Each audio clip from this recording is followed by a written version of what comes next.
home, their country. Well, that's why the people who, like, when the people say, like, oh, you know, I voted for Bush because I can, you know, he reminded me of me, and I'm just like, well, then you're a fucking asshole also.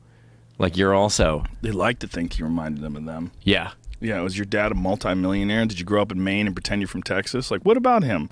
Yeah. What about it? The fact your dad was your dad in the CIA too? Well, you see that with Trump now, where people are like, "Oh, he reminds me of me," and I'm just like, he's the furthest thing from you. he's the.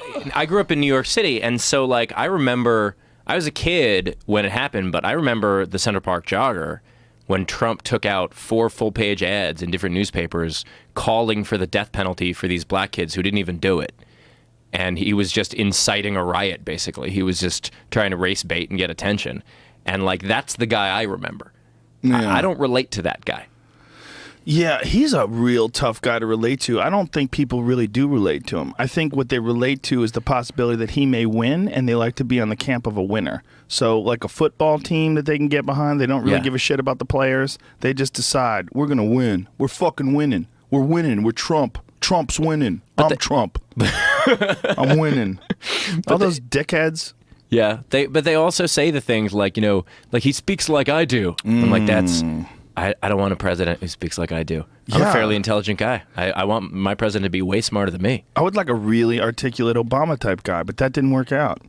Yeah, the Obama type guy was like what we were hoping for. Like when Bush was in office, Obama was like the fucking recipe, man. Yeah. We want a black guy who's super articulate, really intelligent, and we're going to relax everybody with all this race bullshit. Look, clearly, it has nothing to do with race. It's about culture and circumstances and where you're growing up. Look at this guy. He's black. He's smarter than all of us. We're good. Look, he's liberal. He's going to fix everything. He's going to relax everybody.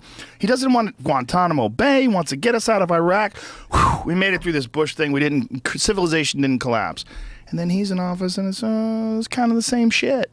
He talks better, but it's kind of the same shit is going on. I think the biggest problem is that he's too reasonable. Like, he's too reasonable, and the people who disagree with him are being completely unreasonable. And you can't just be like, well, let's look at both sides. If one side is being a dick, right, you don't look at both. It's like CNN will do that, where they're like, well, let's present both sides of this argument. Here's one person against pedophilia, so let's talk to someone who's for pedophilia. And it's like, no, don't give that guy airtime. Right. Don't ever talk to that guy. Yeah. So the people who, you know, who want to take rights away and who want to convince poor people to vote against their own best interests, like, don't give them equal time, but they do.